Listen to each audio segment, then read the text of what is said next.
in some states. On Harchi.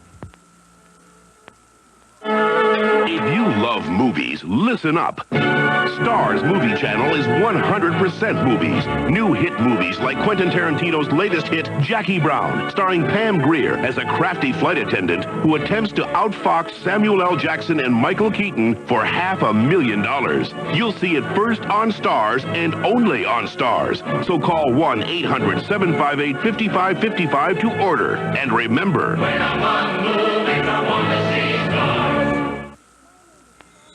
My name is Sandy Beachananda.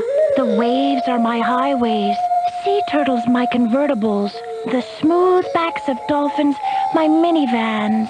Okay, but the rest of us have to drive real cars, so why not call Geico Direct? One call could save you 15% or more on car insurance, even if your car has fins. Call 1-800-947-AUTO. That's 1-800-947-AUTO. Geico Direct, the sensible alternative. President Clinton conferred again this morning with his national security advisors on Iraq, but made no decision on how to respond to the latest conflict over weapons inspections. More on the story from Kimberly Dozier in Baghdad. Iraq's foreign minister says U.S. and British threats to use force against Iraq over the latest UN weapons dispute are reckless. Mohammed Saeed al-Sahaf told a Gulf TV station that military action could destabilize the region. He says the UN Security Council should be given time to reconsider the continuation of sanctions without pressure from the U.S. or Britain. He added that there should be a diplomatic solution to the crisis. Kimberly Dozier, Baghdad. The Navy has ended its search for 3 flyers missing after an on-deck collision Sunday night on the carrier Enterprise. The 3 are presumed dead in the Atlantic. A couple of good signs for the economy. The government says productivity, important for rising living standards, improved in the summer quarter, with output per worker up 2.3%. Also, soybean farmers are going to have a record crop. Other grain crops also look good, based partly on good fall weather and big orders from Russia.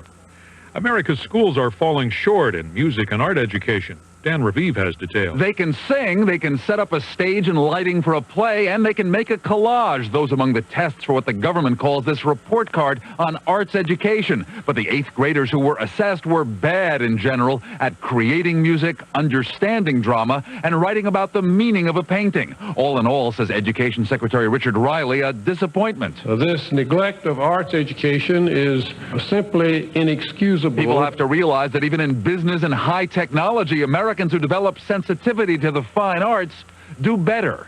Dan Raviv, Washington. The World Bank has come up with money to help the relief effort in Central America. Bank officials say they'll redirect some existing loans to send $201 million immediately to countries devastated by Hurricane Mitch. I'm John Harchi. Want to clean the whole house fast? Giddy up, 409. I was cleaning my kitchen with 409 spray, and I don't know, it was doing such a great job, I just kept on going. I ripped through the hall, whipped through the kitchen, zipped through the den, even the bathroom was fast and easy. Nothing can stop her, nothing can stop my 409. Who knew 409 could work in all those rooms? It's like a major cleaning discovery. Giddy up, 409. Insulting a person whose neck is bigger than your head, taking a 2-year-old to the movies, discussing anything with your father-in-law. We all do dumb things now and then. Fortunately, paying too much for car insurance doesn't have to be one of them, because a 15-minute call to Geico Direct could save you 15% or more. Starting a bee circus. So call Geico anytime. 1-800-947-AUTO. That's 1-800-947-AUTO. Geico Direct, the sensible alternative. This is NBC Radio News.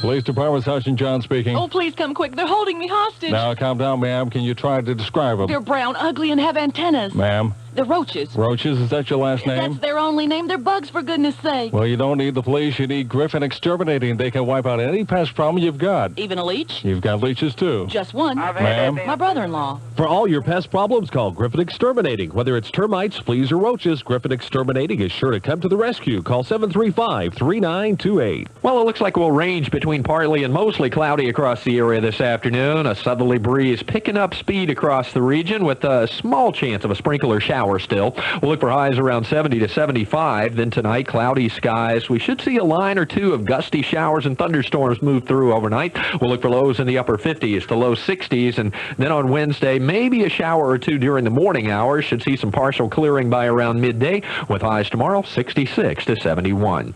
I'm Mike Moss at the Weather Center.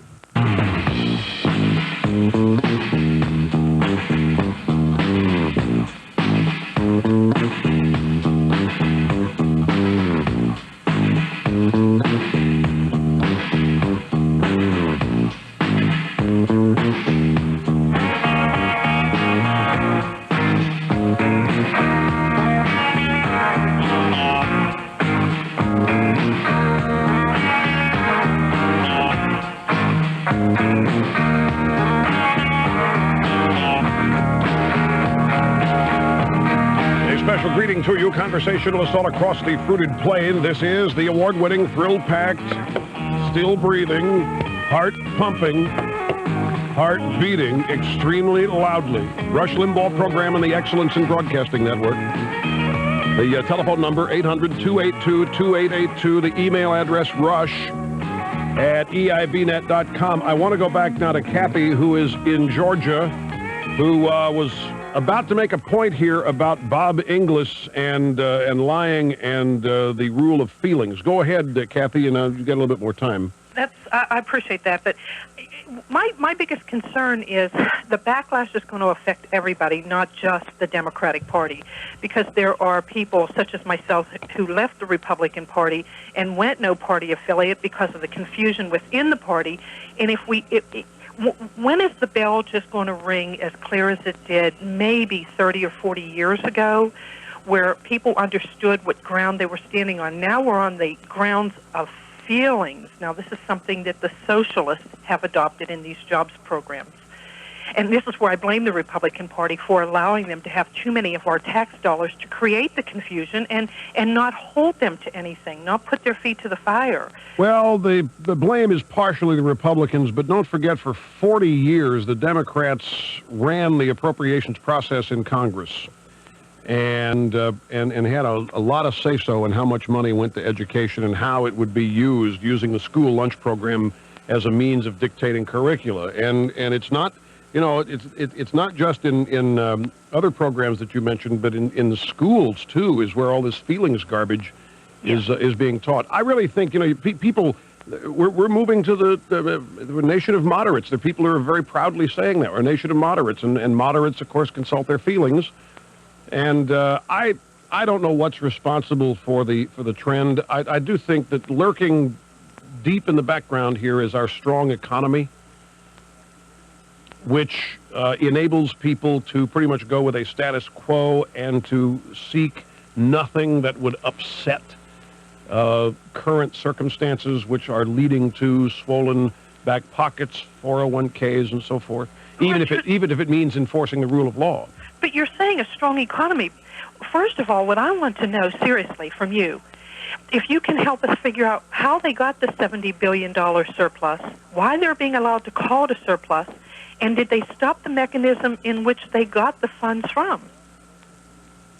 Well, now I don't understand your question. What was the mechanism whereby they got the $70 billion surplus? Yes, and has that mechanism been stopped, or are we going to be bilked and literally have them... Are you talking about the Social Security trick that is played? Yes, sir. Well, Bob Livingston said on the Sunday show, ABC Sunday show with Sam Robertson and Sam Donaldson and Cokie Roberts, that the first thing that's going to change is that Social Security is not going to be used to offset any deficits that might... The first thing he's going to do is make sure that our accounting changes so the Social Security... as Gephardt says, the Social Security surplus is separate and stands alone and will not be used to balance anything else in the federal budget.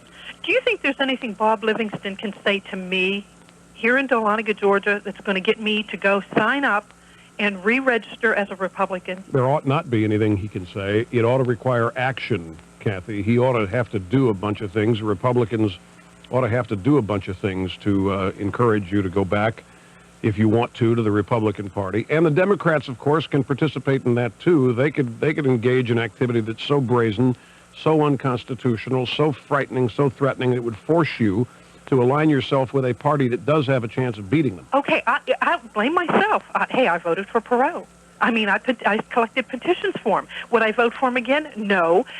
But now, am I going to go Republican, or am I just going to seek out another independent side? Well, whether you go Republican or not, in terms of party affiliation, is of secondary importance to me and the American people. What's of primary importance to me and the American people is you vote the right way, regardless how you register yourself, whatever you call yourself. Well, if they're not going to go through with the impeachment process properly, perjury is wrong. Madam, they are trying. They are doing their best to fight. It appears to me most of the Republicans are trying. There are some Republicans that are getting weak-kneed.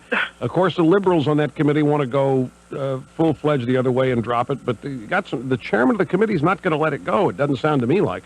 Well, they're not going to get me to rejoin their party or even listen to them anymore after this shenanigans that they've played over the last couple of years with putting their hands in their pocket. I can remember George Bush. He always had a golf club in his hand. I mean, I wanted to see some action from the man, not relaxation. And as far as George W., I can't imagine what that man has to offer us right now. He's making himself known as a good governor. Where is he presidential material? Well, time will tell. That's what the next 2 years are for. Ladies and gentlemen, it's one thing to be mad. It's one thing to be disappointed. It's one thing to be frustrated. It's quite another to want to be. I get the sense from some of you that you want to be mad, that you want to be upset, that you're just possessed with finding the negative in everything and focusing on it and saying, see? Now, it's easy to sit on the sidelines and point fingers and say, those worthless, fat white guys, what do they do? It's quite another. One of the central themes of this program has always been that your life and what becomes of you and your family and your life is far more up to you and what you do than what comes out of Washington, D.C. Most of what comes out of Washington, D.C., as we now know, is going to get in your way. There are very few people in this, well, I say very few, there are way too many, and you can see the circumstances in which they live. There are far too many people in this country who get up every day and have absolutely no motivation. They are inspired not at all. They simply wait for the next federal program. And in some cases, they don't even wait for a federal program. They wait for a federal pronouncement. They wait for somebody to say they're going to do something, and that satisfies them. Then they somehow muster the courage to go through the day. And I didn't think that's what we're all about.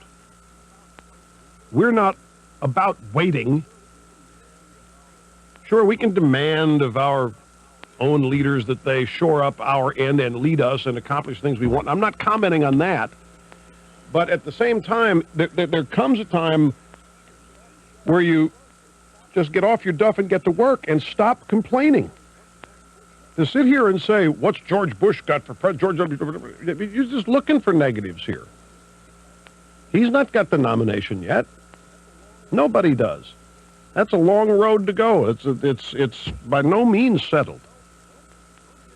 So don't get yourself in the trap of being negative, expecting the negative, wanting the negative so you can be right about expecting it, because you end up negative.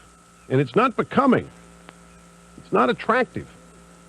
And you don't build anything on the negative. You really don't. I don't mean to be hard-hitting and brusque and cold-hearted and mean-spirited here, if that's how you're interpreting this. But I wrote in one of my books, first chapter, my success is not determined by who wins elections. And what I meant by that was I was countering the usual critics of me, who are both liberal and members of the press, who tried to say that, if Democrats are in the White House, I'm going to be just fine because I have something to complain about. And I've always said it doesn't matter to me who wins elections or who's in the White House. If it does, if my success depends on that, then I'm not in control of it, am I?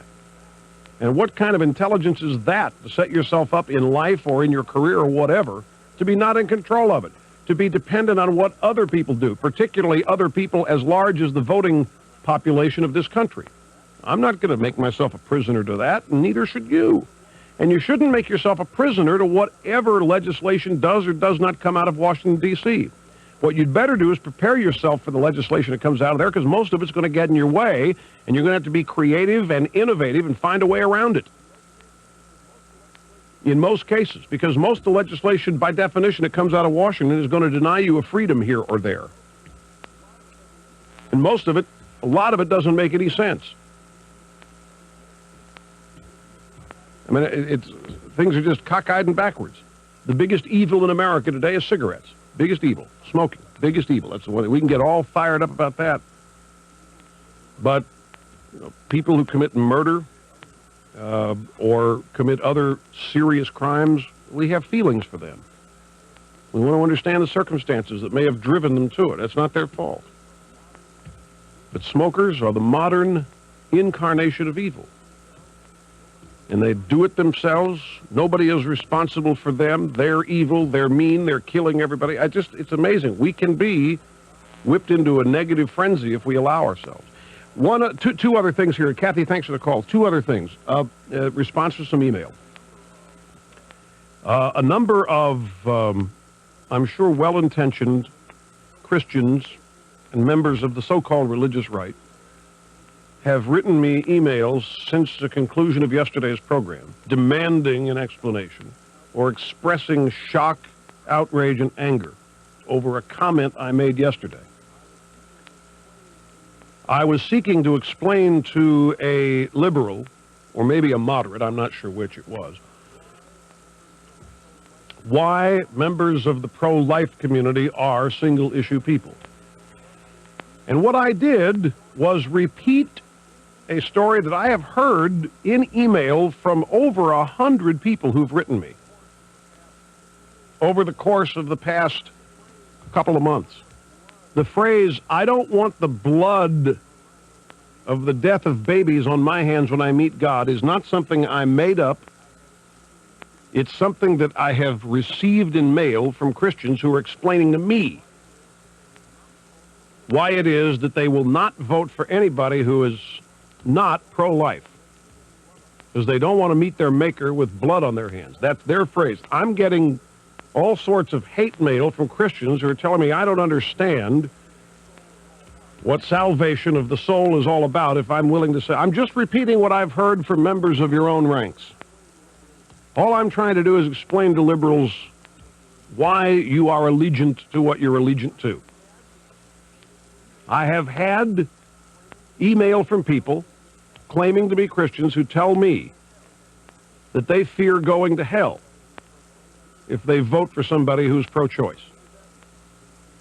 So I repeated that yesterday.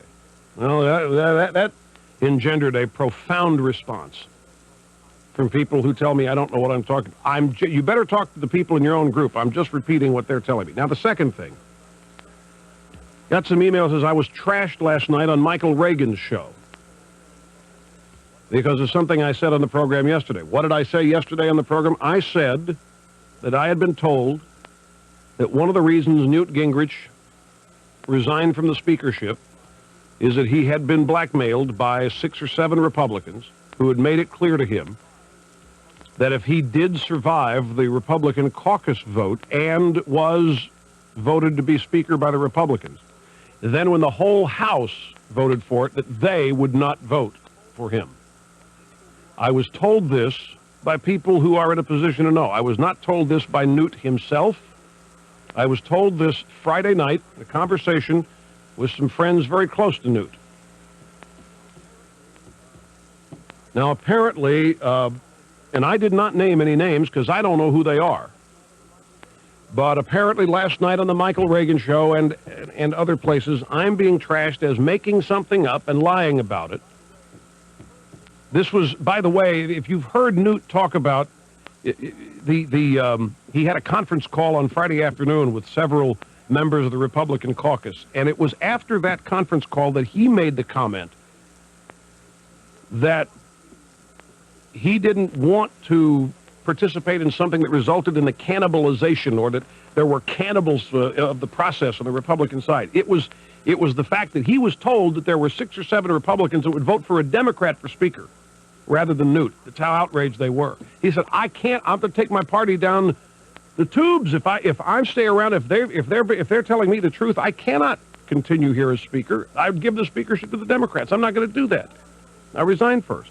Now, all I'm telling you is this what I was told from people who are very close to Newt, and I believed them. And I'm sorry if you think that I'm sitting here making things up or coming up with something that is what you think is an outrageous defense of Newt Gingrich. That was not my intention in making this statement. It was no more than what I always do here, tell you what I learned, tell you what I know, for the express purpose of keeping you informed. Now, I don't know whose nose is out of joint over this, but somebody's nose is out of joint sufficiently enough to make me think that, yeah, what I was told was probably true. I didn't doubt it when I heard it. In fact, I don't think it's anything new, to tell you the truth. I think these threats have been going around at Newt for a long time. There's been no question that inside the Republican caucus in the House of Representatives, there are several who literally cannot stand him as the leader. They think he's the biggest problem they ever had in the House of Representatives, and they've wanted him out. So, and he's gone. It isn't any big deal now. But I am not going to sit here and be told that I'm simply manufacturing or making things up here on this program for whatever misguided or misunderstood so-called purpose that some of you people might conclude that I have. At any rate, we'll take a break here, come back and listen to a little bit of Newt's farewell address last night before GOPEC. 1-800-282-2882 is the phone number. Stay with us. You're listening to the EIB Network. Did you know that you can catch a cold any time of year? Well, one thing's for sure, any time is the wrong time for a cold. So get ready to attack those cold symptoms whenever they attack you with Coldies. There's only one Coldies, the most effective and popular cold fighter in the country. Families have been using Coldies to stop passing a cold around in their homes. Hardworking people who don't have time for a cold use Coldies at work, at school, at the gym, even on vacation. There is no cold season that Coldies can't fight. That's because Coldies is the only lozenge with the exclusive zinc gluconate glycine formula known as ZIG. So whether you're going to work or going on vacation, be sure to pack your Coldies and enjoy the sunshine. That's homeopathic, all-natural, non-sedating, fast-acting, clinically proven Coldies. There is no substitute anywhere. Coldies is available at Walgreens, Kmart, Osco Savon, Jewel, Albertsons, Thrifty Payless, and fine stores everywhere. You get out of bed in the morning, you go to turn up the heat, but the furnace isn't working, and you're ready to retreat. Before your home catches cold this winter, call your participating York heating dealer. When he installs your choice of selected high-efficiency York heating systems by December 31st, you'll get 5 years of York Care parts and labor protection absolutely free. Call him today at 1-800-910-YORK for warmth without worry. Free. That's 1-800-910-YORK. When you need floor covering, you want the best for the dollars you spend. Knowles Carpet is your Carpet One associate store, offering quality at money-saving prices through the buying power of over 900 stores. Knowles also has Karastan Oriental rugs and is offering savings up to 64% off suggested retail on many discontinued patterns. Also care for your carpets and rugs with the Dry Cleaner Maintain. Only $18.50 for a 4-pound bucket. Knowles Carpet, 2311 Wayne Memorial Drive, Goldsboro. Quality floor covering, expertly installed. Cooler temperatures are here for a while in Wayne County. If you haven't had your heating system serviced this season, you need to call Hasty Air Conditioning at 735-4430. Hasty is your local Carrier dealer. They can give you a free estimate on a new Carrier heat pump, gas pack, or oil furnace. If your system needs replacing, Carrier's high-efficiency systems can save you big on your heating bill. Whether it's a new unit or you need to have the old one serviced, call Hasty Air Conditioning, your Carrier dealer, at 735-4430 for all your heating needs. Carrier, custom made indoor weather. In today's busy business world, McCain Employment Services saves you time and money. I make one phone call. I tell them what my needs are. Their representatives come to my office. They find out exactly what type of personnel I need. They get the job description. They provide the screening, the training, and all the assistance. When you need temporaries, call McCain Employment Services at 527-8367 or 735-5200. Life insurance for retirement, life insurance for families, life insurance for estate planning and business partners. Whatever your reason, Wayne Realty and Insurance Company offers the life insurance to help you reach your financial goals. Plans for the future are easier to reach with a well-planned life insurance program from Wayne Realty and Insurance Company. Call today for complete analysis of your life insurance needs. Wayne Realty and Insurance Company, Goldsboro. WGBR.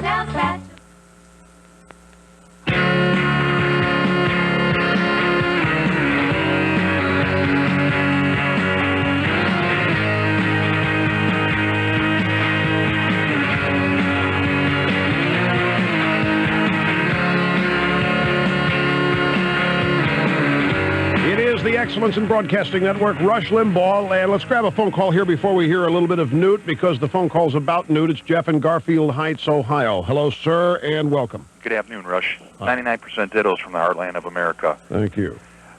Listen, the GOPAC speech last night, I thought it was absolutely brilliant, passionate, moving. He was very articulate. This is the old Newt that I remember seeing, a year ago, 2 years ago. And this just brings back memories of, how passionate I was about politics back then, which seems like eons ago. And I've been so upset of all the things that have been happening lately after the from the election, since the election. People are just in droves been running away from Newt Gingrich. The only reason why the Republicans are still in power was because of Newt Gingrich. If it wasn't for him, people like Steve Largent wouldn't even be in politics, maybe not even be in politics or the Republican Party. And it frosts me to see people on these talk shows, Republicans, people from our party, going after people in our party when there are so many other things to go after in the Democrat Party, besides Bill Clinton. It's incredible. I have been so upset the last few days because of... Well, so have they, because they agree with you, and they are curious why those things weren't pursued. Look, I think Newt did the right thing. By resigning me? Yeah, I do. I think he did the right thing. I don't think he had a choice. I asked well, maybe not, but I asked a question early on in the program when I first referenced this speech. Mm-hmm. I said, a lot of people are asking, where's this been? Yeah, it's a great speech, but where's it been? Why wasn't this speech given last week? I heard that. Why wasn't this speech given last month? Why are we waiting until after the election for all this stuff? I think, and I can tell you a little bit about this, I think that Newt became a prisoner of his own position, a prisoner of his own job, a prisoner of his own position. There are certain things that as Speaker of the House, he apparently felt uncomfortable doing or felt intimidated about doing or what have you. Now the burden is lifted. The reasons for not saying these kinds of things as Speaker of the House have been removed, and I think you could probably expect to hear much more of this kind of thing from Newt, which is also going to be a positive, wouldn't you say? I absolutely agree. Do you think that possibly the reason why we haven't heard this kind of stuff from Newt is because some of the rest of the people in his party sort of put a muzzle on him and maybe told him that, we really don't need to talk about stuff like this. The American people don't care about it. Well, I think two things. The muzzle was placed there by others, but it was also placed by himself as well. One of the most unfortunate but undeniable facts in American politics today is that Newt Gingrich became the demon in people's eyes that the Democrats had hoped to make him. And it was by mutual consent, Newt and other party leaders, that he should go to the background and not say much so as not to enable the Democrats to rise up and demonize him, make himself an invisible target, less of a target that way. I'll continue with this in just a moment. Blimpie founder Tony Kanza wants everybody to know that just because he calls his most popular sandwich the Blimpie Best, that does not mean he's playing favorites. The Blimpie Best is made with quality prosciutto, capicola, salami, ham, provolone, and choice toppings, all on freshly baked bread. All of the Blimpie sandwiches are beautiful things. So don't play favorites. Stop by Blimpie's and try a Blimpie Best today, and then spend the rest of the week trying their other tasty sandwiches. Blimpie, it is a beautiful thing. It's time for a look at local news. I'm Thomas Vick on 1150 WGBR. A mess over Surrey Street in the east part of the city of Goldsboro. The road has been closed for over 30 years by a court's order. Now some want it reopened, some don't. Last night, residents Jerry Farrell Jr., Toby Suggs, and Walter Deans appeared before the council, saying the council should do everything possible to reopen Surrey Street because its closure has forced a tremendous inconvenience on the people of Green Meadows 1 and Green Meadows 2 subdivisions. The men noted residents now have to go down to Highway 111 and turn around to go to Ash Street, calling it going around your elbow to get to your thumb. And to top that off, school buses pick up students on the highway instead of going into the subdivision because Surrey Street is closed. The men reiterated how dangerous this is and the whole situation needs to be reevaluated. The men were speaking during a general appearance before the board where they had to write ahead of time and get permission to appear before the council since there was no scheduled public hearing on the matter. Well, on the other hand, there was about 30 people in the audience at last night's city council meeting that could not speak because they did not get permission ahead of time to appear before the board. According to resident leader Henny Carlisle, the group found out at the last minute the men were going to address the council, so they decided to come and hear the presentation. Carlisle says the people in the audience represented a portion of the 95% of the residents in Green Meadows 1 that want the street to stay closed. Carlisle says she has a petition with their signatures saying they want the street to remain closed because it's against the law for it to be there. Carlisle says the street goes against the original restrictive covenants that called for Green Meadows 1 and 2 to be cul-de-sac communities with no streets or roads through them. Carlisle said it's the feeling of those that signed the paper that they bought their houses in Green Meadows because of the original covenants calling for no roads. It was that way then, and they want it to stay that way now. The courts agree that the street is illegal and it should have never been put there in the first place. The court originally ruled the street to be closed because it violated the covenants. The defendant then appealed, and the appellate court reportedly ruled the street be closed and the land be divided up. As it stands now, the street is closed. Mayor Hal Plunk says all the comments made about Surrey Street will be taken into consideration, but as far as the city council doing anything, he's not sure there is anything the council can legally do. The retail price of gasoline across Wayne County remains cheap given low crude oil prices and dropping demand. A gallon of regular unleaded gas now in Wayne County will cost you about 90 cents a gallon. That's good compared to the nationwide average of $1.08 per gallon, which is even down nearly a penny from 2 weeks ago. That's a look at local news. I'm Thomas Vick on 1150 WGBR. Well, cloud cover should be rather variable across the region this afternoon with an increasing southerly breeze and still a small chance of a sprinkle or shower here and there. We'll look for highs around 70 to 75 degrees. Tonight, cloudy. We'll have a couple of bands of gusty showers and thunderstorms moving into and across the area overnight. Look for lows in the upper 50s to low 60s. Most of that activity moving off to the east early tomorrow. Could see a lingering shower in the morning. We'll look for partial clearing by around lunchtime. Highs tomorrow, 66 to 71. I'm Mike Moss at the Weather Center. WGBR.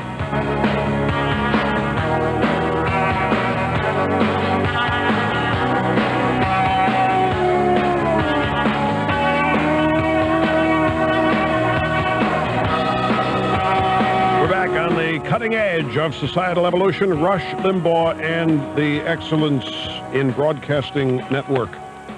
Newt obviously became a prisoner of his own position, and for whatever reason, did not feel confident or comfortable making a speech as he made last night, earlier this year. I don't know why, but I'm of the opinion that you're going to hear much more of this kind of thing from him now. I think he was jointly muzzled, a decision made by himself and other Republicans, since he was such a lightning rod, and that was terribly unfortunate. You know, I've known Newt Gingrich personally for a number of years and have been aware of him and respected him for even longer than that. It goes back to the early 1980s. and the special orders that he conducted on the floor of the House of Representatives. And I can tell you, for whatever it's worth to anybody, that a kinder, nicer, gentler man you'll never meet, a more unthreatening person you'll never meet. The image that was successfully crafted of him is as far from the truth as anybody's image I've ever seen is far from the truth. It's so, this Gingrich that stole Christmas, all of those magazine covers, the so-called mean-spirited Newt, doesn't exist. There is no such person. But yet, it had been, that's what makes me just laugh myself silly when I read this guy and his op-ed piece in the New York Times today said the American people aren't spinnable. They're totally spinnable. American people have been totally spun about Newt Gingrich, but it was accomplished. It was a done deal. He had been spun. His image had been made into what it was, but it was so opposite of the truth that it hurt all the people who knew him and know him. I think he did his best under the circumstances, but after a while, he just couldn't overcome it. It got to the point where members of the House said, look, we're not going to be able to get anything done because no matter what we do, if he's here, it's going to be mean-spirited Newt, the Gingrich stole Christmas proposing this, and we're all going to be tarred and feathered by it. And so the move has been made to get rid of the demonized image and try to replace it with people who are obviously going to do whatever they can to avoid the same type of image being crafted anew about them. But if anybody thinks that the liberals' strategy of demonizing Republicans is going to change now that Newt's gone, they've got another thing coming. I can't predict how it's going to happen, but I can predict to you that it will. In fact, you know what I suspect? I suspect they will continue to use Newt to do it. I suspect that what you will hear is that, you know, whenever Largent proposes something, or Bob Livingston, or whoever it is, Jennifer Dunn, whoever, the new J.C. Watts, pick your Republican leader, whoever proposes something, you'll hear things like, I wonder if they're still talking to Newt. This sounds so much like Newt. This sounds just like the mean-spirited stuff that Newt used to support. You wait. Just because he's no longer in the speakership and no longer in the House doesn't mean they're not going to try to tie whatever the House does to Newt. As long as it works, they'll do it. If it doesn't work, then they'll demonize somebody else. They will find a way to do it. Because we know that they don't have to be truthful to succeed in demonizing and discrediting their opponents. Because they have the willing accomplices in the press who want to laugh at the ease and the ability to do it along with them. At the end of the day, they want to get together, pour a couple of adult beverages, say, man, isn't this easy how we're able to craft these guys as a bunch of Satans? And they'll marvel at their technique. They'll marvel at their strategy. They will marvel at the ease with which they're able to do all this. The members of the press and the liberal leadership, the Democratic Party that work jointly to do all this. Anyway, I want to let you hear a little bit of what Newt had to say last night in his farewell address to GOPAC. Not in any particular order. This drew a pretty big applause line last night. See what you think of this. And let me say, and I hope we can drive this home to every Republican, every conservative, and every taxpayer in this country. The image of a President Al Gore and a Democratic Congress should be more than enough to unify us in 2 years of very diligent hard work. I don't know about that. Republican unity, we talked about it yesterday. There is no central thing or theme around which the Republicans seem to be able to unify. The Democrats can. The leftists can unite around one very easy thing for them, very simple thing to them: big government. Larger government, more intrusive government. They all, despite their disagreements, they all can unify around that, my friends. They sure can. Makes it easy. What are we going to unify around? Do you think, based on the last election, that the disparate factions of the Republican Party will be unified at the thought of Al Gore in a Democratic Congress? I would say to you that there are members of the Republican Party who would say, all right, you don't give me what I want, you don't vote the way I think you should, I'm going to see to it that we get Al Gore in a Democratic Congress so you can find out what it's like to be in the minority and have a life or a situation that you don't like.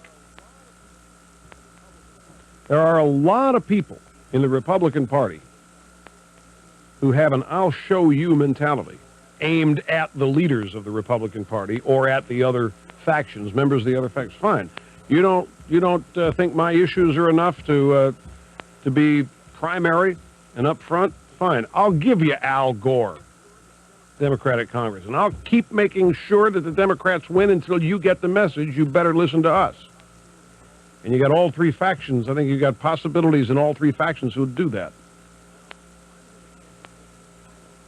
Now, I'm going to say something because I don't care. I've had the criticism. I've had people tar and feather me. I've had people try to do everything they can to demonize me. They can't do any more than they already have. But there's something else that you could say along these lines. Oh, my God, Al Gore in a Democratic Congress. The reason most people aren't going to say it is because the charge of racism will immediately follow. But since I've already been accused of that for 14 years, they can't pile it on again. But my comment, I assure you, has nothing to do with race. It has everything to do with substance and issues, which all my comments have everything to do with. But how about John Conyers as a member of the Socialist International? John Conyers, who is, and let me find the official name of the organization, John Conyers, one of 5 members of the House Judiciary Committee, who is a member of the Democratic Socialists of America. Democratic Socialists of America is the principal United States affiliate of the group Socialist International. There are 58 members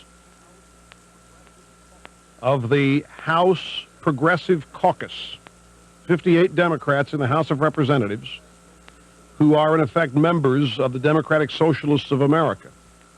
They call themselves the House Progressive Caucus. They have an agenda that's called the Progressive Agenda. The 5 members of the Democrats in the House who are on the Judiciary Committee, who are members of the Democratic Socialists of America, are John Conyers, Barney Frank, Maxine Waters, Bobby Scott of Virginia, and Gerald Nadler of New York. What is their agenda?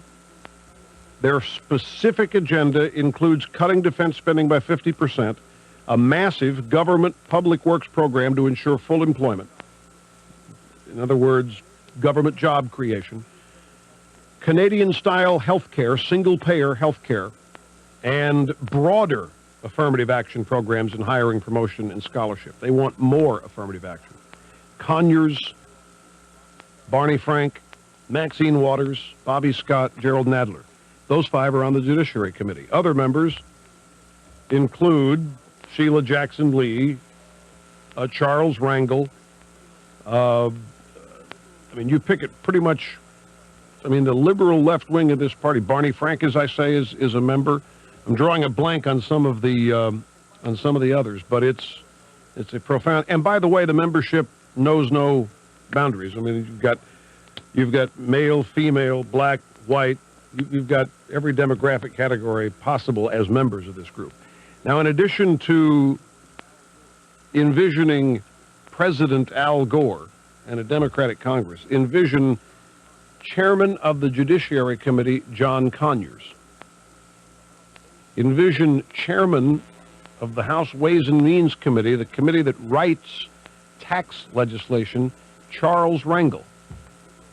Now, see, since these 2 men are black, the liberal reaction, there goes Rush again. He's out, he's a racist communist. And I'm just telling you, race has nothing to do with what I'm saying here at all. Those are the ranking minority members right now who, the Democrats ever get back to the House, are going to end up as those 2 committee chairmen. And they are Conyers, I mean, you've had a chance to see what he believes. You've had a chance, and Rangel as well. He's fairly prominent. These guys are hard leftists, folks.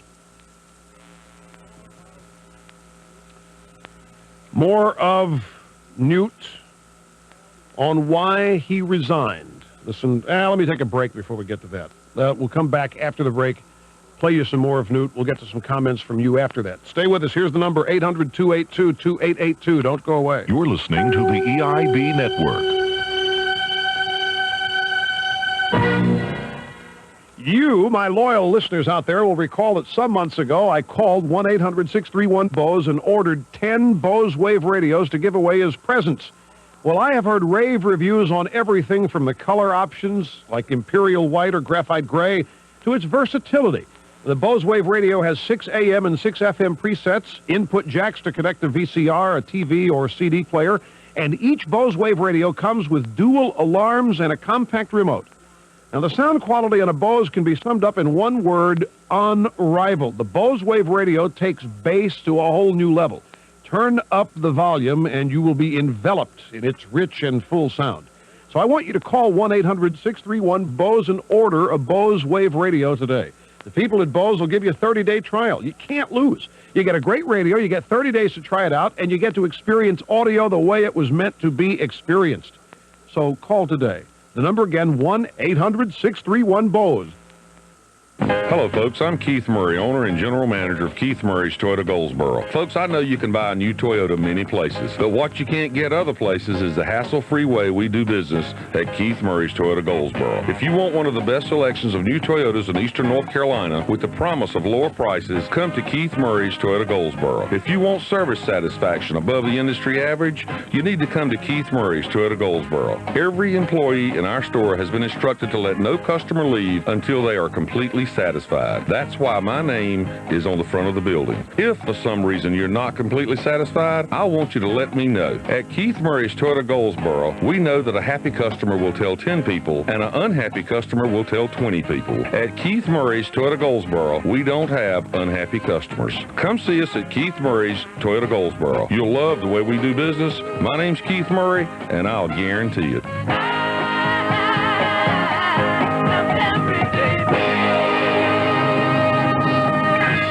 My cousin Doreen wrote the book on failed relationships. Still looking for somebody to keep her warm at night, huh? I told her to call the guys at Jackson & Sons, and just as she was getting the wrong idea, I said Jackson & Sons. The heating and air guys. Right. Doreen's central air system's been giving her trouble for years. And Jackson & Sons can fix it. I told her they'd precision tune it so it'd run practically like new, because Jackson cleans and adjusts things others only look at. It's the best money she'll ever spend. Help her out a lot more than that facial she got last week. Hush. You know, she might need a new one. A new face? A new central air system. Oh, well, Jackson & Sons can help there, too. They install the best equipment like the Carolina Comfort System by Train. It's hard to stop a train. She'll save money and be warm this winter and cool next summer. And right now, she can get a 10-year parts and labor warranty free. No repairs for 10 years. That's quite a dowry. And Jackson & Sons guarantees she'll be happy, so she's going to call. Well, I'd hope so. That's a lot more than she's gotten from most men. Millen. WGBR.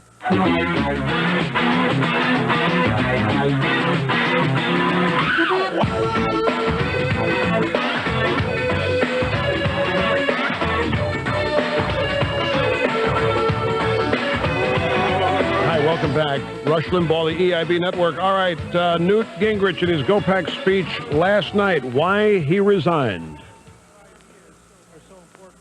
Can't hear it. Our majority is so vital. And the challenge of the year 2000 is so important. I had to make a decisive choice between my own interests and what I believe to be the more important cause of the country and my party.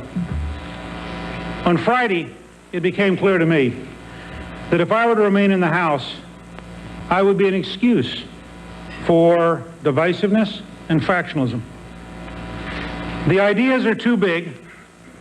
The issues are too important for any one person to put their office above the good of the country and the party. That is why I announced my retirement. on Friday.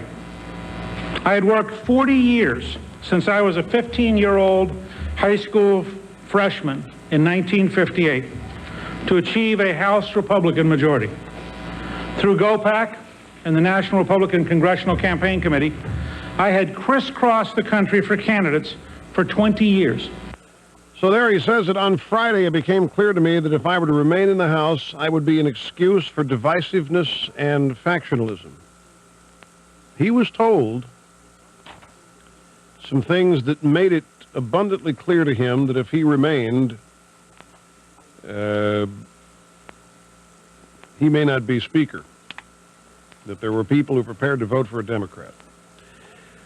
We now continue with Newt. No one wants to recognize that when we became a majority in January 1995, the projection for the deficits after the 1993 tax increase, after the Democrats' so-called deficit reduction, the projection of the deficits over the next 11 years was $3,100 billion of additional debt. Today, the projection is for a surplus of $1,600 billion.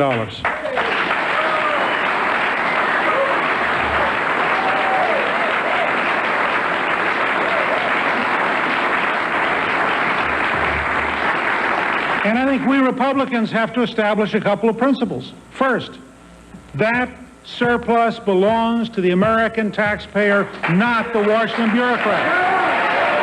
Stop the tape here a minute. This is where I say I disagree with that. This notion that we have to establish a couple of... I thought we had established those principles way back in 1980. I thought we had established the principle that the money in Washington is actually your money. That all money Washington has is not theirs, it's yours. They get it by taking it from you. Now, I think this is an indication of where things got off track, that we now, in 1998, have to say that we need to establish a couple of principles. First, that the surplus belongs to the American taxpayer, not the Washington bureaucrat. Now, I'm proceeding under the assumption on this program that 10 years ago we established that here. I think this is an indication of what went wrong.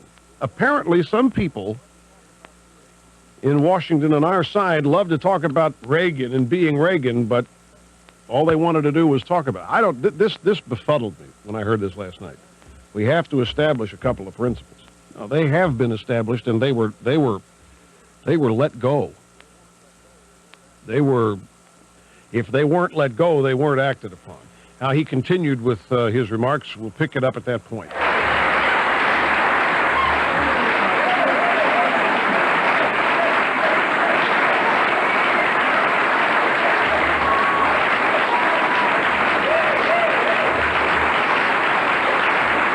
The tape again. Look, listen to how long that applause goes on. You hear that applause? That applause is for tax cuts. That's what all this means. That applause is for tax cuts. This is GOPAC. This is a group that's been around for a long, long time. That applause is way too long. It's way too long. This should have been established principle, in fact, a long time ago. This does not deserve it. Should not be reacted to as though, hey, I've got a new idea here, folks.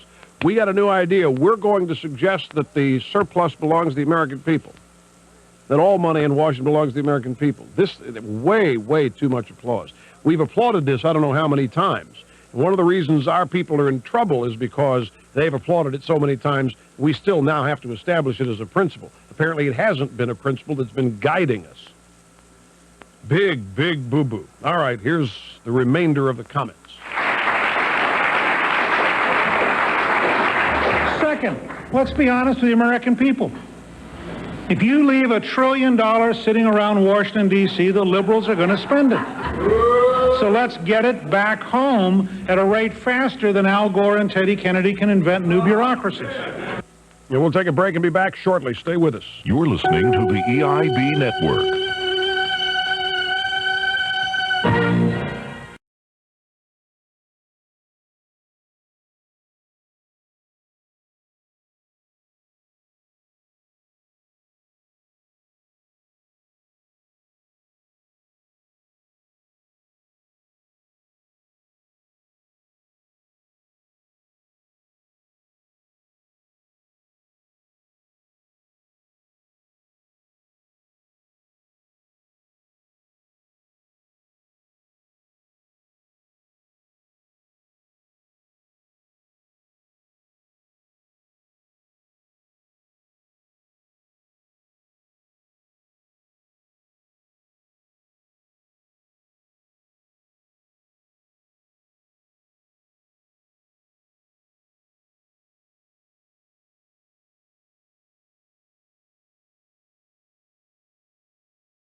To mediate, the superintendent, Jimmy Williams, said of former longtime Wayne School Superintendent Dr. John K. Wooten, who died Wednesday night.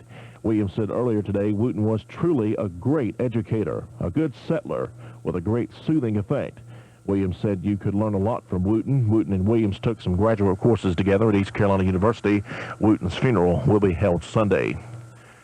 A good fit. That's what Carolina Power and Light spokesman Craig Norfolk's calling CP&L's acquisition of North Carolina Natural Gas. CP&L is acquiring the company through a stock-for-stock transition that's expected to be completed by the middle of next year. The purchase will allow CP&L to market gas throughout eastern North Carolina and acquire fuel for its IC turbine expansion project in Wayne County. Norfolk says the purchase will help CP&L better develop its customer service and expand its shareholder value.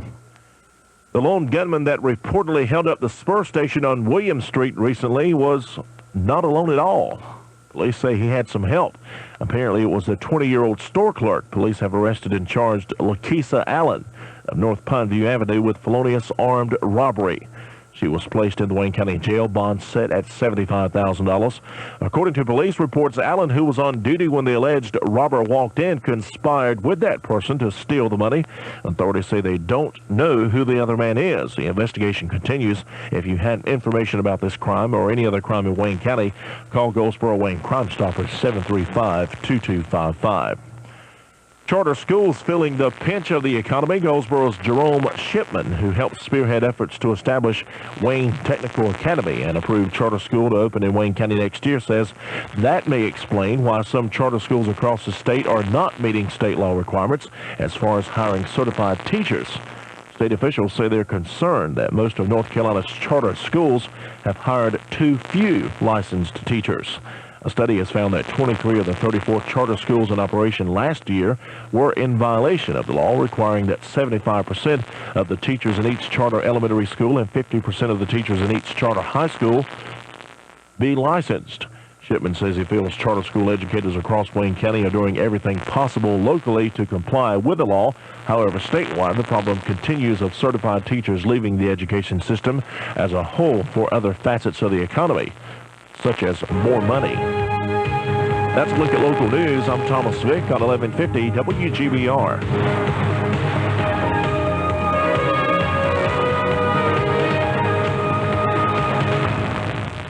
Griffin Oil Company has a long tradition of service with Phillips 66 petroleum products, and Griffin Oil doesn't stop there. Griffin also gives you fast, efficient delivery with radio dispatch trucks.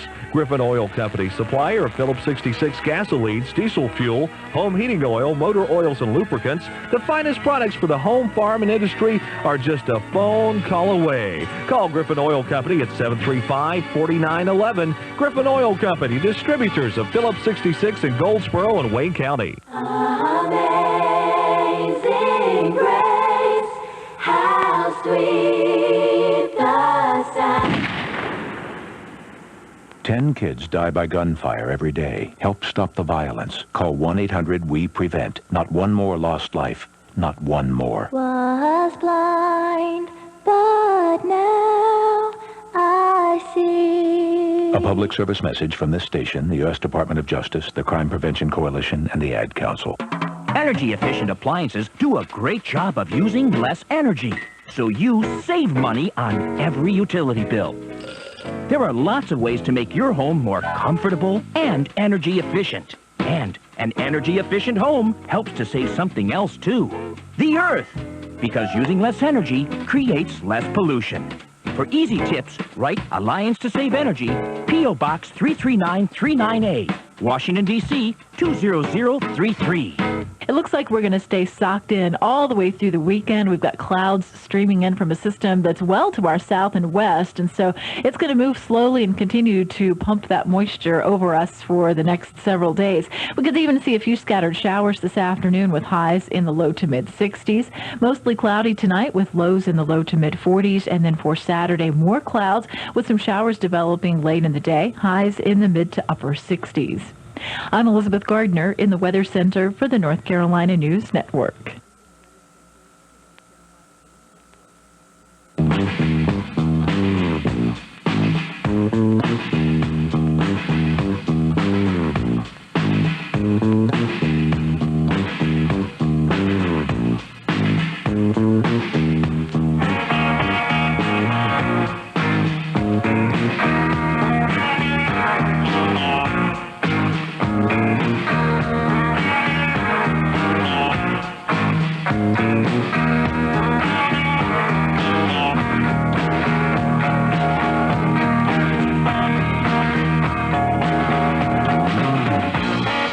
I told you we'd be back, and here we are, ladies and gentlemen. And the world hasn't changed. It might appear to you that it's changed, but it hasn't.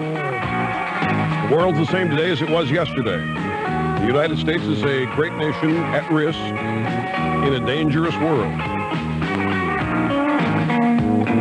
You know what's funny is Saddam Hussein is able to do what Bill Clinton is able to do to the Republicans. It's sort of fun to watch. Greetings, ladies and gentlemen. Welcome, Rush Limbaugh, the Excellence in Broadcasting Network, underway. Live from New York, it's Open Line Friday. This is the day the callers rejoice and have a little bit more freedom and latitude and leeway in choosing the subjects we discuss.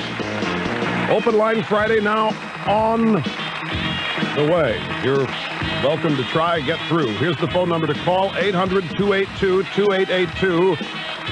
And the email address is rush@eibnet.com. Can you believe, after all that our courageous and brave president has been through, ladies and gentlemen, here he is, got a legitimate national crisis to act upon, and there's not one new personal scandal to cover up. Such a wasted opportunity. A legitimate scandal, a legitimate world crisis, a legitimate problem. National crisis, world crisis, and there's not a single scandal to cover up with it, which means it's going to have to be dealt with. Now, as you know, the news out of Baghdad, the news out of Washington, seems to be changing by the hour. But in fact, is it? We, ladies and gentlemen, are going to keep you up to speed, on the cutting edge, as events take place today in the crisis with Saddam, the showdown with Saddam, crisis with Iraq, whatever it is. And we have prepared for you, ladies and gentlemen, what we in the broadcasting business call a sounder.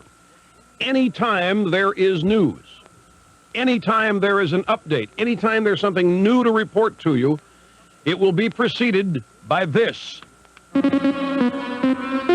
Crisis in Iraq. Another update from EIB Action Central News.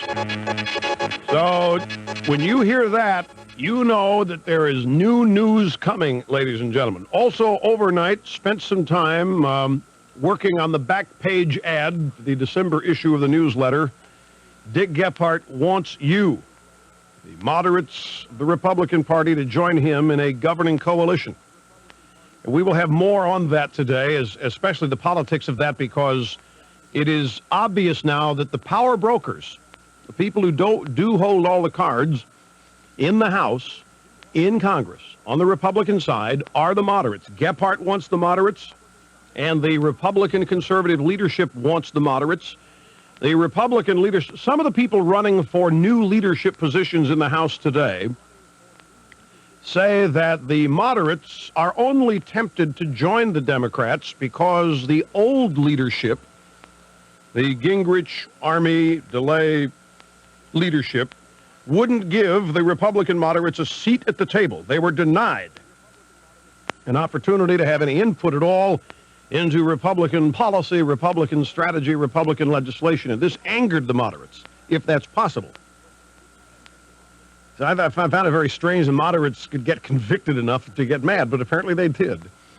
And it is evidenced by the fact that 40 Republican moderates are on record now, this is in the Boston Globe on Wednesday, of suggesting that they would vote no on impeachment. I've talked to many sources today, ladies and gentlemen, in diligent preparation for today's excursion into broadcast excellence, and it appears the Republican moderates are acting out of a sense of conviction. Now, I know that's contradictory. Moderates and conviction doesn't jibe. But in this case, the moderates do have a conviction, and it is to make somebody mad.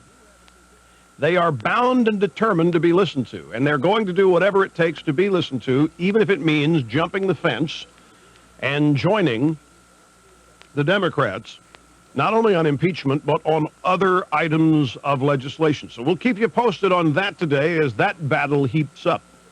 In addition, we have more on the homework situation in Massachusetts. A lot more research has been done, and it appears that while homework has vanished in the city of Boston and the 11 school districts there, high schools. It is alive and well in suburban Boston and in the outer reaches of the state.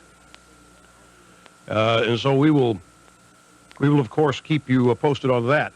Some interesting things happening on the impeachment front. Now, let's try to retrace some steps. Not too long ago, the Democrats on the impeachment committee, led by the moderate John Conyers, couldn't wait to get hold of Ken Starr. Just couldn't wait. Bring him up here. In fact, they wanted to have an investigation of Starr. They wanted to turn the impeachment hearings over. And rather than investigate the president, they wanted to investigate Starr. Now, all of a sudden, John Conyers sends a letter to the chairman, Henry Hyde, in which the chairman of the committee is asked to forget bringing Starr up. He says, look, let's just have an up and down vote. Let's just do a summary judgment type vote now. Let's take Starr's evidence. Let's assume that it's all true, and let's just have the vote right now. Let's just vote on whether or not any of this is an impeachable offense. Let's just go ahead and do it. If we can get this done, we can end this. They do not want Starr up there. For some reason, the moderate Democrats on this committee, led by John Conyers, Barney the Frank, Maxine of Waters, and the rest are somehow, they're very, very tenuous in their desire to see Starr come up and answer questions. So they're trying to end this thing very quickly. Hyde responded to the moderate John Conyers' letter by saying, in essence, to hell with you, we're not going to do this. And Hyde quoted, and this is, well, I don't know how this is going to make you feel. By the way, when you hear me back like this, ladies and gentlemen, means I'm leaning back in my official broadcast chair, the Attila the Hun chair. Means I'm leaning back because when you hear that, it's a sign of semi-frustration. But Chairman Hyde sent the moderate John Conyers a letter back saying, look, even the Washington Post and the New York Times agree with me that you cannot predefine impeachable offenses before you undertake the investigation or before you undertake the hearings. Now, a lot of people read that, and I know because I heard from him. Hey, look at that. Hyde's standing up to Conyers. And then look at it. Even the Washington Post and the New York Times editorial pages, they agree with us on this, and they disagree with Conyers. So, whoa. I'm leaning back again here, ladies and gentlemen. All well and good, but why do we need to quote the New York Times or the Washington Post? Is it... I mean, it's sort of like yesterday. Remember, I pointed out to you, Richard Burke, writing in the New York Times, had a little piece directed to the Republicans, and it was a reminder, hey, you Republicans, you know, you won. We want to remind you of that. The press doesn't want the Republicans to go away in total defeat. They need people to kick around, and in that sense, they need the Republicans in there fighting. They need the Republicans in there standing up for what they moderately support. And the New York Times is afraid that the Republicans are in the process of self-destructing, of imploding. And so Richard Burke writes this piece, hey, wait a minute, you know, in case you guys didn't know, you won. You still have more seats than the Democrats. You got more votes than the Democrats, and they counted them up. You got millions more votes than the Democrats in this election. You guys are acting like you lost. I mean, you shape up. So the New York Times is trying to buck up our side. Henry Hyde is quoting the New York Times and the Washington Post to buck up his argument, when in fact all you got to do is go to the Constitution. I, my friends, would much rather have our chairman quoting the Constitution than the New York Times and Washington Post. It's almost like, hey, see, even the opposition agrees with us. See, you got to argue with your own. It's a tantamount admission that the New York Times and the Washington Post editorial pages are friendly with the liberals, that they are biased to the left, but that's not news. But to cite them and say, hey, they agree with us, just not what I would think is a strong position. I have to take a break here, ladies and gentlemen, but new news has just occurred. We will have an update on the crisis in Iraq when we get back. Stay with us. You're listening to the EIB Network. You consume a lot of soft drink beverages, my friends, and you probably, if you do, you're getting tired of the same old thing. If you're looking for something different in a diet drink, check out Snapple. Snapple gives you a great tasting choice with their line of diet iced teas and diet fruit drinks. 7 delicious flavors that taste so good you won't believe they're diet. Every bottle offers 16 ounces of pure, thirst-quenching refreshment. Real brewed teas like Diet Peach Tea, Diet Lemon Tea, Diet Raspberry Tea. Diet Peach happens to be my favorite of the moment. Now there's new Diet White Grape with the taste of hand-picked grapes fresh from the vine. Now, people love Diet Snapple. They love it because it's good. In fact, Diet Snapple outsells all other premium diet beverages combined. Bet you didn't know that.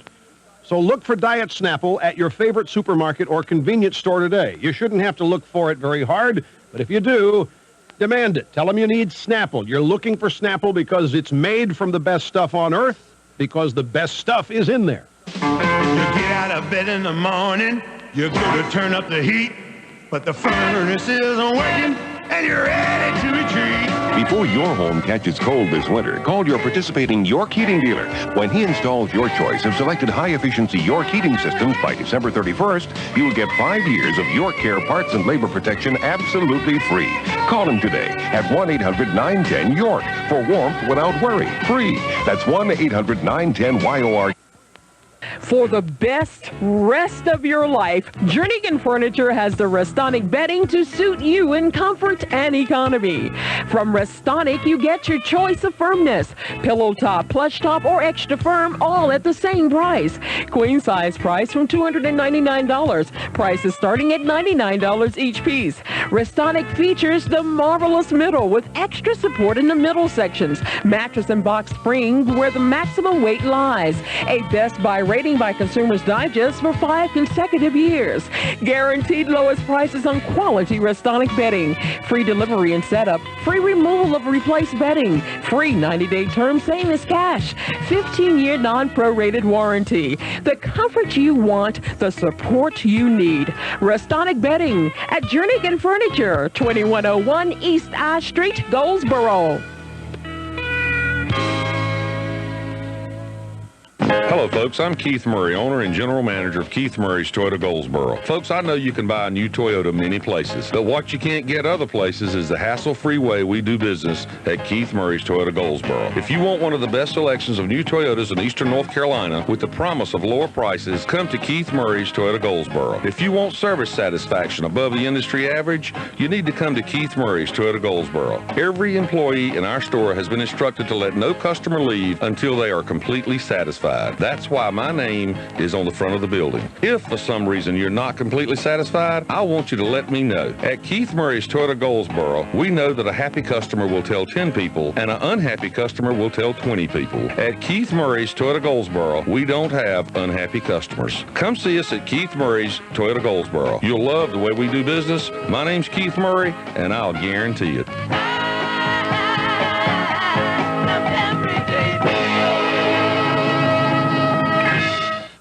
Let's Talk Business, weeknight 7 till 10 with Bruce Williams. Hear what everybody's talking about on 1150 WGBR.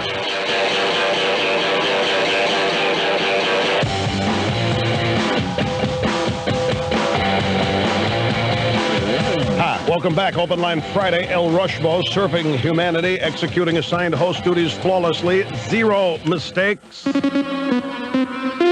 Crisis in Iraq. Another update from EIB Action Central News. Yes, ladies and gentlemen, the president has just warned Saddam Hussein again. I just saw it. I just watched it on television. He just warned Saddam Hussein again, this time with a bunch of police officers in the background. And not only was the president biting his lower lip, but 2 of the cops were biting their lower lips during the warning issued to Saddam Hussein by the President of the United States, Bill Clinton. It might help, ladies and gentlemen, if we reviewed United States policy this year. I don't mean to defend Saddam Hussein here, but if we go back earlier this year, we go back to March, actually not this year, we've got to go back to 1997 for this. And we go back to Madeleine Albright, the Secretary of State. In March of 1997, Madeleine Albright said that the only way, and you got to, here, by the way, what does he want? Hussein wants the sanctions lifted.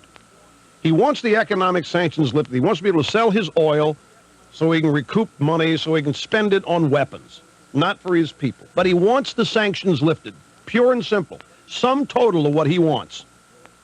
In March of 1997, we said, official U.S. policy was, you want your sanctions lifted, then you must change your government. What we said was, you want the sanctions lifted, then you've got to leave. You may as well put a gun to your head and pull a trigger, Saddam. We're only going to lift these economic sanctions when you change your government. When that means when you get out of here. Now, I don't care who you are. Saddam Hussein, the Dalai Lama, Chiang Kai-shek, Pol Pot, I don't care who you are. You are not going to respond to that. Oh, you want me to shoot myself in the exchange? Fine, go get me the gun, Sahib. It isn't going to happen. We made an impossible demand. I don't care how rotten Hussein is, and I don't care how important you moderates think it is that Hussein be done away with. He's not going to do it to himself, especially when he's told by the great Satan and its mistress, Madeleine Albright, the only way you're going to get the sanctions lifted, the only way you're going to get what you want is to kill yourself, change your government. Fat chance. We gave him no chance. We gave him no maneuvering room. He had no choice but then to oppose. So we decided to get real tough. We warned them. We kept warning them. And ever since March of 1997, this story has been repeating itself. As I said yesterday, Saddam rattles sabers. We respond by saying, you better not do that. He rattles sabers again. You better not do that. It's almost like we keep drawing new lines in the sand, and he keeps crossing them, and we keep saying, you better not cross that line. Oop, he just crossed that line. Well, you better not cross this one. Oh, he just crossed that line. All right, we're really serious now. We're going to draw a new line. If you cross this one, boy, you've really had it. They crossed the line. All right, now you're really making us mad. And this has been going on since March of 1997. Now we've changed. And I just heard the president say it in his warning. We have changed our policy. No longer, and by the way, this constitutes us giving ground. Here's how to look at this. We've changed our policy with Saddam. We've softened our position. Clinton is behaving with Saddam the way the Republicans behave with Clinton on the budget. Saddam has threatened to shut down the government, and Clinton said, no, don't do that. Saddam's running Clinton around his finger the way Clinton runs Republicans around his. From that standpoint, it's amazing to watch. We have changed our policy, ladies and gentlemen. We certainly have. Crisis in Iraq. Another update from EIB Action Central News. The President of the United States continues his warnings against Saddam Hussein, but here, ladies and gentlemen, is the change. Now, we will lift the sanctions if he will let the inspectors in. All Saddam Hussein has to do is let the unscum inspectors in, and we will lift sanctions. That's a huge change. You talk about coming off the dime. That is a massive move on our part. If you're Saddam Hussein, you got to be saying, hey, the more I do, the less I do, the more they move. I'll not respond to this either. Pretty soon, they will lift sanctions if I just shut up. A massive change in policy here. And so we do have a little bit of movement. The president gave Saddam one more chance just moments ago, ladies and gentlemen, to get this done. Just let the inspectors back in, and we will lift our economic sanctions. Well, Saddam may be reading the polls. The question is, what polls would he be reading? And what do you mean by that? What do you mean, doesn't Saddam read the polls? Well, he is an extremist and a bad guy, but he doesn't care that that's what people think. In fact, he takes pride in being an extremist and a bad guy. That's his power. That's his strength. The fact that he's not going to back down. Well, don't compare Saddam and a Republican. You can't say if the Republicans didn't care about being called extremists, that Clinton would move for them. You might say that. I mean, the Republicans might want to watch the way Saddam Hussein is getting everything he wants out of Bill Clinton here. I mean, Bill Clinton never changes his policies dealing with the Republicans, but he comes off the dime big time dealing with Saddam Hussein. So the bottom line is, just to repeat, all Saddam has to do now to get the sanctions lifted is let the inspectors in. I don't know that, and if he doesn't let them in, then of course we're going to start mounting some military attacks. We're going to send some more cruise missiles. On TV last night on the cable channels, if you watched, viewers were bombarded with file footage of cruise missiles being launched. If you don't have cable TV and therefore couldn't watch this last night, let me describe a cruise missile for you. They're long, they're slender, they look like cigars. Best way I can put it. In fact, they look like Panatellas.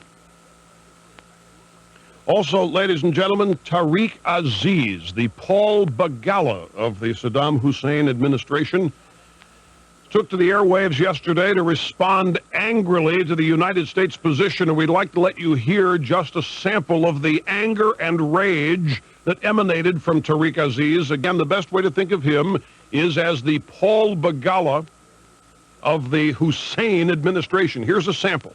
If he is serious, if President Clinton and his government are serious about respecting the United Nations resolutions, let them remove the block they have been putting in the road of compliance and in the road of reducing and lifting the sanctions. And let them, on the other hand, agree that ANSCOM, which is supposed to be a subsidiary organ of the Security Council, a United Nations organization, let it be an honest, professional body, not a dishonest body, which is lying, creating crisis, fabricating crisis, and showing to the whole world that ANSCOM is a subsidiary organ of the CIA. Let me translate for you, ladies and gentlemen. Do you understand here what the Paul Begala of the Saddam Hussein administration is saying? He's saying that the Clinton administration is dishonest, that it is lying, that it is creating a crisis where no crisis exists, that it is fabricating a crisis where no crisis exists, and that it is showing to the whole world that the weapons inspection team is not an honest bunch of people, but rather a tool of the CIA, which is in truth designed to go in and undermine the military efforts of Saddam Hussein. Now, Aziz, as the Paul Begala of the Hussein administration, apparently has the same impression of the Clinton administration that I do. They make things up, they lie, they create crises in order to get support for what they want to do. It's a tough day here, folks, to pick sides. Well, it really is. Hey, you shopping for airline tickets? Well, here's some great money-saving news. Listen to this. For the first time, you can name the price you want to pay for leisure airline tickets with a new service called Priceline, available on the internet at Priceline.com. Name any price you want to pay and get your answer, yes or no, in just 1 hour. There are no minimum prices. There is no charge to submit a request. Priceline is easy to use. Visit them on the internet at Priceline.com. That's Priceline on the web at Priceline.com. This is WGBR News, Goldsboro's very own. It's time for a look at local news. I'm Thomas Vick on 1150 WGBR. So far, so good. No military personnel from Seymour Johnson Air Force Base have been called to go to the Middle East because of the situation between the United States and Iraq. Defense Chief William Cohen said earlier today the United States is not playing games as America continues its war buildup in the Persian Gulf. But Cohen says Iraq's leader Saddam Hussein can still avoid a military confrontation by resuming cooperation with UN weapons inspectors. A UN spokesman says Secretary General Kofi Annan has no plans to try to mediate the crisis with Iraq. He says Annan apparently first wants to see an indication from Iraq that it's ready to comply with UN resolutions. A man who could pull the school system together without a lot of controversy. That's what Wayne School Superintendent Jimmy Williams said, a former longtime Wayne County Public School Superintendent Dr. John K. Wooten, who died Wednesday night. Williams said earlier today, Wooten was truly a great educator, a good settler with a great soothing effect. Williams said you could learn a lot from Wooten. Wooten and Williams took some graduate courses together at East Carolina University. Wooten's funeral will be held Sunday. A good fit. That's what Carolina Power and Light Company spokesman Craig Norfolk's calling CP&L's acquisition of North Carolina Natural Gas. CP&L is acquiring the company through a stock-for-stock transition that's expected to be completed by the middle of next year. The purchase will allow CP&L to market gas throughout eastern North Carolina and acquire fuel for its IC turbine expansion project in Wayne County. Norfolk says the purchase will help CP&L better develop its customer service and expand its shareholder value. The lone gunman that reportedly held up the spur station on William Street recently was not alone at all. Police say he had some help. Apparently, it was a 20-year-old store clerk. Police have arrested and charged Lakeisha Allen of North Pineview Avenue with felonious armed robbery. She was placed in the Wayne County Jail. Bond was set at $75,000. According to police reports, Allen, who was on duty when the alleged robber walked in, conspired with that person to steal the money. That's a look at local news. I'm Thomas Vick on 1150 WGBR.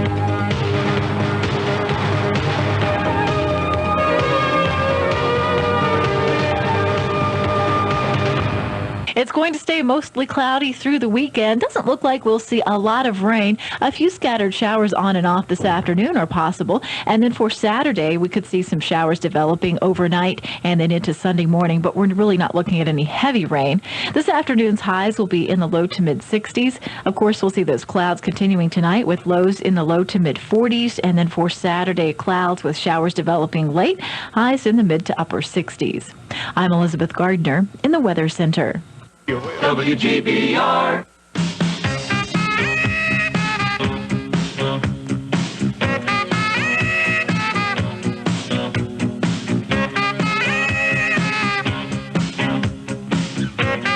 We're back. El Rush Ball and the Excellence in Broadcasting Network Open Line Friday. Again, it's a tough day for the White House. This is got to be a real dilemma for them because here, finally, what appears to be a legitimate national crisis requiring action.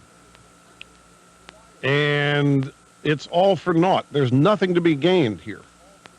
No matter what he does, there's nothing to be... Well, I mean by that, there's no scandal to cover up.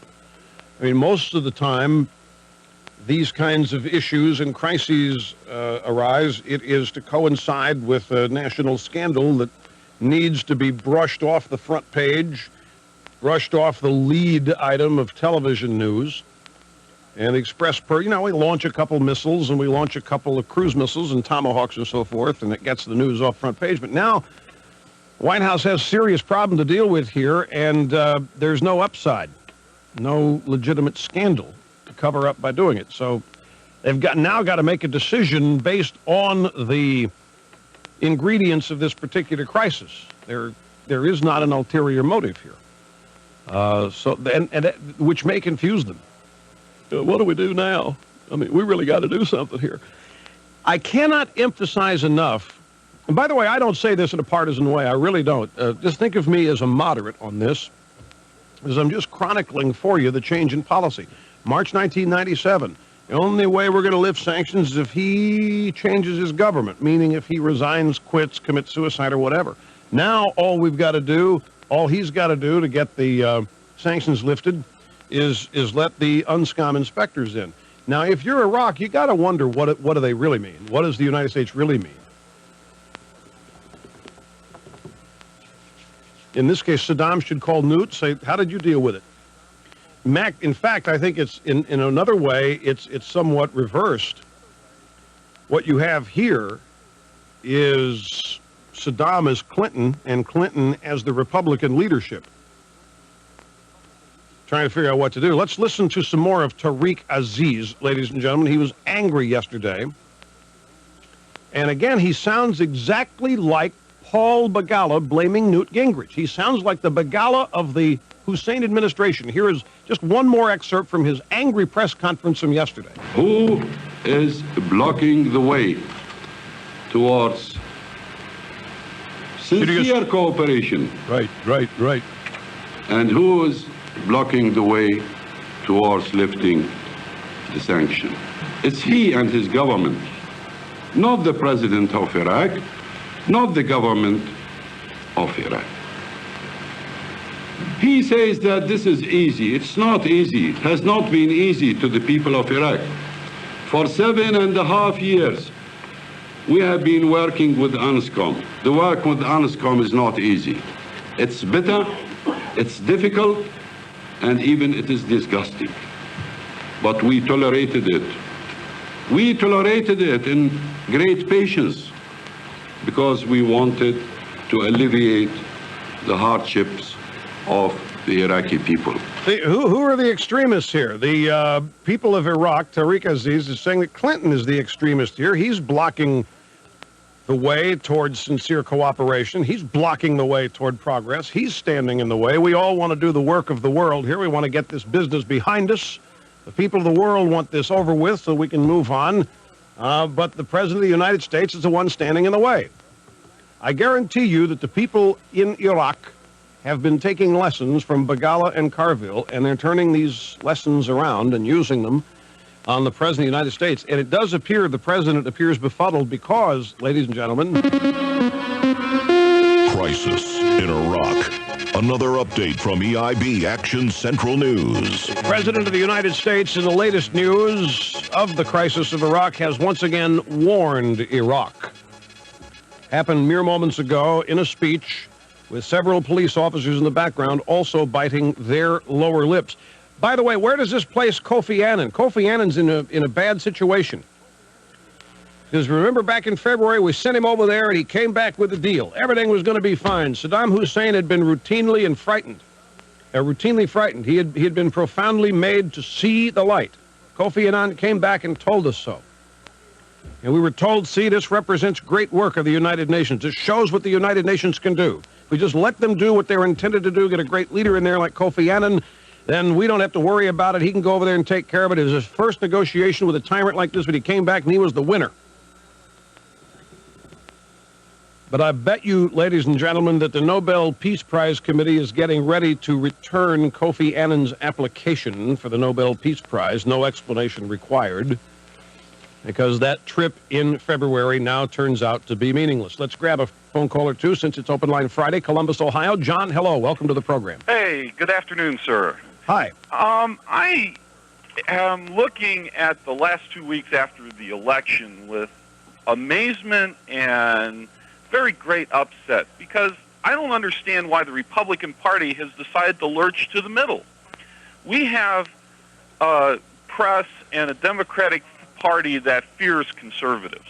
Conservatives have been demonized basically because the liberals fear them. You fear the people you fear, the people you demonize. And since conservatives are the people who are truly agents of change in this country, it's amazing that the Republicans